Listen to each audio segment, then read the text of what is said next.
What's up, everyone? Tommy and Nate here.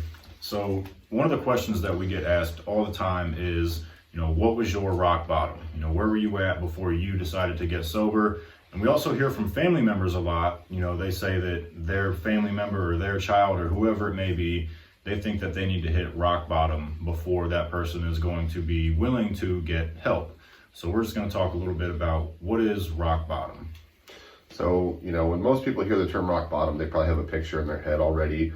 I know for me, when I first heard it, I went right to like a movie scene where there's somebody with holes in their clothes, they got dirt on their face, traditionally what we would call a hobo, right? I mean, that may not be the correct term now, but that's what we would think of, right? Somebody with dirt on their face that, maybe sleeps under a bridge, they got nobody, no one, no means of transportation, no money, maybe walking around with a brown paper bag. That's rock bottom, right? Like, we got nowhere to go, nothing to do. Well, for some of us, that may be true. Tommy and myself, we experienced homelessness as a part of our journeys. But one thing we tell families and we tell people who reach out to us who are the ones suffering from substance use disorder, which, drugs or alcohol, is rock bottom can be whatever you choose it to be. So rock bottom for me was being homeless and, my family kicking me out and changing the locks and saying, "Hey, Nate, we love you, but the locks are changed. And if we see you on our property again, we will call the police." And they had every right to do that to me, right? So, I had nowhere to go with my rock bottom. But there's no sign that comes down from heaven that says, "Congratulations, you've hit rock bottom." And that's what a lot of people think is going to happen, that you'll know. So rock bottom could be, we get a DUI, right? Rock bottom could be, my wife or my kids or whoever says, "Dad or Nate, you drink too much."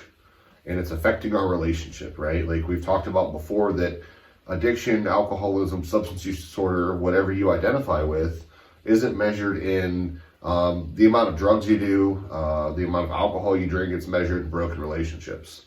So when we choose that something is our rock bottom, there's an event that happens, or maybe we're just feeling bad all the time because we're always hungover or trying to find more drugs, or maybe the feelings of shame and guilt that are constant in our lives that keeps us, using over and over again despite the fact that we don't want to.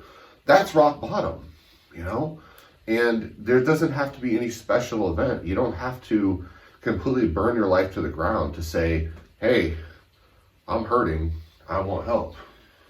Yeah, I mean, you're absolutely right. Unfortunately, a lot of people that we work with do wait until, they've burned their lives to the ground. I know Nate already said that he did. I did too.